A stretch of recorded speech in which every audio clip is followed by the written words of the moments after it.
Hydro கார்பன்ஸை எடுக்கலாமா கூடாதா? கண்டிப்பா எடுக்கணும். உலகத்துல உள்ள 46% எலக்ட்ரிசிட்டி பாத்தீங்கன்னா பூமியில உள்ள ஆயில் அண்ட் கோலை மட்டும் வச்சு தான் எடுத்துட்டு இருக்கோம். இப்படி நம்மளோட தேவைகளுக்காக பூமியை நோண்டி நோண்டி ஆயில் அண்ட் கோலை எடுத்துட்டே போயிட்டு இருந்தா ஒரு நாள் கண்டிப்பா காலி ஆயிரும். அப்புறம் நம்ம தோண்டி எடுக்கிறதுக்கு ஆயில் அண்ட் கோல் வந்து பூமியில இருந்து இருக்கவே இருக்காது. இந்த மாதிரி நிலைமை ஒண்ணு உருவாச்சுன்னா வீட்டுல லைட் போடவோ, டிவி பார்க்கவோ அல்லது வந்து மொபைல் போன் சார்ஜ் பண்ணவோ கண்டிப்பா எலக்ட்ரிசிட்டின்னு ஒண்ணு இருக்காது. இந்த சமயத்துல நமக்கு எலக்ட்ரிசிட்டி அப்படின்னு ஒண்ணு வேணும்னா ஹைட்ரோ கார்பன்ஸ் கண்டிப்பா அவசியம். அந்த நேரத்துல போய் ஹைட்ரோ கார்பன் எடுக்க கூடாது அப்படின்னு சொல்லி நம்மளால போராட்டம் பண்ண முடியாது. அப்படியே போராட்டம் பண்ண நினைச்சாலும் போராட்ட காலத்துக்கு ஆள் சேர்க்கிறது கண்டிப்பா நமக்கு Facebook, Twitter இந்த மாதிரி விஷயங்கள் தேவை. அது தேவையான நம்ம கண்டிப்பா எலக்ட்ரிசிட்டின்னு ஒண்ணு தேவை இல்லையா? சரி, ஓகே.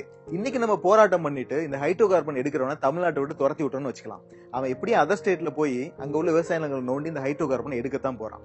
அப்புறம் ஹைட்ரோ கார்பன்ஸ் கண்டிப்பா அவசியம் அப்படிங்கிற நிலைமை வர்றப்போ தமிழ்நாட்டுக்குள்ள வந்து இங்க உள்ள விவசாய நிலங்களை நோண்டி கண்டிப்பா ஹைட்ரோ கார்பன்ஸ் எடுப்பான்.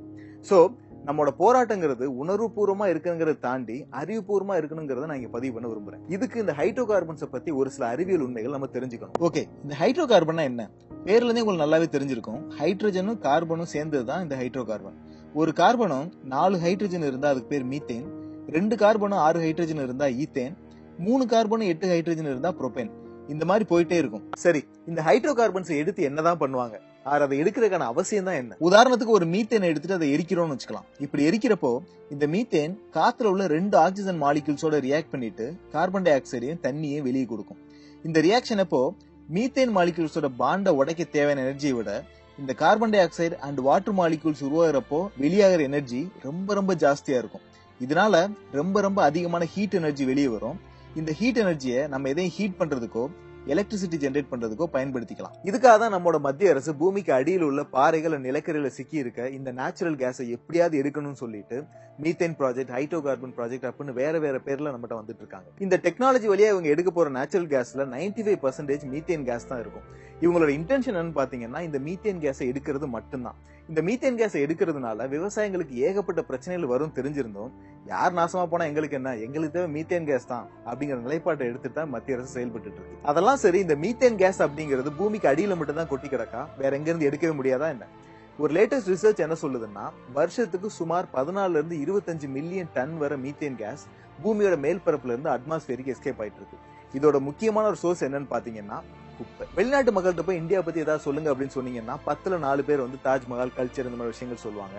ஆனா மீதி உள்ள 6 பேர் என்ன சொல்லுவாங்கன்னா குப்பை, சாக்கடை, வறுமை இந்த மாதிரி விஷயங்களோட நாடு அப்படின்னு சொல்லுவாங்க. இது நம்மளால மறுக்க முடியும்னு நினைக்கிறீங்களா? கண்டிப்பா முடியாது. ஏன்னா அதான உண்மை. இந்தியாவோட மிகப்பெரிய மாநகராட்சியோட டோட்டல் பட்ஜெட் பாத்தீங்கன்னா 27,000 கோடி. அதுல 2,300 கோடி எவ்வளோ? 2,300 கோடி ரூபாய் வந்து சாலிட் வேஸ்ட் மேனேஜ்மெண்ட் யூஸ் பண்றாங்க. அதாவது நம்ம பே பண்ற டாக்ஸ்ல அரௌண்ட் 10% டாக்ஸ் பாத்தீங்கன்னா சாலிட் வேஸ்ட் மேனேஜ்மெண்ட் போகுது. இந்த சாலிட் வேஸ்ட் மேனேஜ்மெண்ட்ங்கிறத கவர்மெண்ட் வந்து கான்ட்ராக்டர்ஸ் கொடுக்குது. இந்த கான்ட்ராக்டர்ஸ் இந்த குப்பைகள் எல்லாம் மக்கிற குப்பை, மக்காத குப்பைன்னு பிரிச்சு டிஸ்போஸ் பண்ணணும். ஆனா இவங்க என்ன பண்றாங்க? எல்லா குப்பையும் அள்ளி கொண்டு போய் டம்பிங் யார்ட்ல கொட்டிட்டு வந்துடுறாங்க. அந்த டம்பிங் யார்டு பாத்தீங்கன்னா 80 அடி 100 அடி அப்படின்னு வளர்ந்துட்டே போகுது. இதே நிலைமை தான் சென்னையிலையும். இப்படி மலை மாதிரி கொட்டி கிடக்கிற குப்பையில 1 டன் குப்பையில இருந்து நம்மால 40 கிலோகிராம் மீத்தேன் எடுக்க முடியும். அதாவது 2 எல்பிஜி கேஸ் சிலிண்டர் ஃபில் பண்ற அளவுக்கு நம்மால மீத்தேன் எடுக்க முடியும்.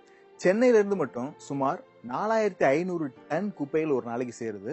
இந்தியாவில சுமார் 200 மாநகராட்சிகள் இருக்கு. இந்த 200 மாநகராட்சிகள்ல ஒரு நாளைக்கு 1 லட்சம் டன் குப்பை வரை சேருது. இந்த 1 லட்சம் டன் குப்பைகளை வச்சு 40 லட்சம் கிலோகிராம் மீத்தேன் வரை நம்மளால தயாரிக்க முடியும். இதுல நம்ம முக்கியமா நோட் பண்ண வேண்டிய விஷயம் என்னன்னா நம்ம சென்ட்ரல் கவர்மெண்ட் மொத்தம் 44 இடங்கள்ல ஹைட்ராலிக் ஃபிராக்சரிங் மெத்தட் வழியா இந்த மீத்தேன் எடுக்க பிளான் பண்ணிருக்காங்க. இது வழியா அவங்களால ஒரு வருஷத்துக்கு 1 பில்லியன் கிலோகிராம் வரை மீத்தேன் எடுக்க முடியும். ஆனா நம்மகிட்ட இருக்க குப்பைங்களை மட்டும் வச்சு நம்மால 1.5 பில்லியன் கிலோகிராம் வரை நம்மளால மீத்தேன் எடுக்க முடியும். இதையும் தாண்டி மீத்தேன் எடுத்தது போக மீதி உள்ள குப்பைங்களை வச்சு 90 லட்சம் டன் இயற்கை உரங்களை ப்ரொடியூஸ் பண்ணி அதை வச்சுட்டு 45 லட்சம் ஏக்கர் தரிசு நிலங்களை விளைநிலங்களை நம்மளால மாத்த முடியும். குப்பையில இருந்து எஸ்கேப் ஆகி அட்மாஸ்பியர் போற இந்த மீத்தேன் கேஸ் கார்பன் டை ஆக்சைடை விட 20 மடங்கு அதிகமா டெம்பரேச்சரை டிராப் பண்ணி வச்சுக்கும். இதனால குளோபல் வார்மிங்கான சான்சஸ் ரொம்ப அதிகம். அதுவே குப்பையில இருந்து நம்ம மீத்தேனை எடுத்துட்டோம் அப்படின்னா இந்த மீத்தேன் கேஸ் அட்மாஸ்பியருக்கு போகாது. இதனால குளோபல் வார்மிங்கை கம்மி பண்றதுக்கான வாய்ப்புகள் ரொம்ப அதிகம். இப்படி குப்பைகளோட அருமைகளை நல்லாவே தெரிஞ்சுக்கிட்ட ஸ்வீடன் சுமார் 10 லட்சம் டன் வரை குப்பைகளை பக்கத்து நாடுகள்ல இருந்து இம்போர்ட் பண்ணிருக்காங்க. அமெரிக்கா பாத்தீங்கன்னா சுமார் 500 landfill methane extraction plant run பண்ணி அது வழியா 7 லட்சம் வீடுகளுக்கு வந்து எலக்ட்ரிசிட்டி கொடுத்துட்டு இருக்காங்க. இப்படி குப்பையில இருந்தே மீத்தேன் எடுத்து அதை வச்சுட்டு விவசாயத்தையும் வாழ வைக்க முடியும் அப்படிங்கிற ஆப்ஷன் இருக்கிறப்போ ஒரு நல்ல கவர்மெண்டா தான் என்ன பண்ணிருக்கணும்? குப்பையில இருந்து அந்த மீத்தேன் எடுத்துருக்குமா இல்லையா? அதை விட்டுட்டு விவசாயிங்க வயித்துல அடிச்சுட்டு அவங்களோட நிலத்தை நோண்டி மீத்தேன் எடுக்க ட்ரை பண்ண கூடாது. ஸ்வச் பாரத்னு சொல்லிட்டு குப்பையெல்லாம் கூட்டி ஒரே இடத்துல மலை மாறி குமிச்சு வச்சிருந்தா இந்தியா தூய்மை இந்தியா ஆகாது. மக்கள் நல திட்டங்கள்ங்கிறது வந்து ஒரு பகுதி மக்களோட வயித்துல அடிச்சுட்டு இன்னொரு பகுதி மக்கள் நல்லா வாழ வைக்கிறது கிடையாது. எல்லா பகுதி மக்கள் நல்லா வாழ்ந்தாதான் அதுக்கு பேர் மக்கள் நல திட்டமே. சோ சரியான வழியில மீத்தேன் எடுத்து மக்களை காப்பாத்துங்க. தப்பான வழியில மீத்தேனை எடுத்து விவசாயிகளை சாகடிச்சிடாதீங்க. அவங்களை ஆல்ரெடி நம்ம சாகடிச்சதே போதும். ஊருக்கு வெளிச்சம் வேணுங்கிறக்கா எங்க வீட்டை கொளுத்திடாதீங்க. We support hydrocarbon extraction, but in the right way.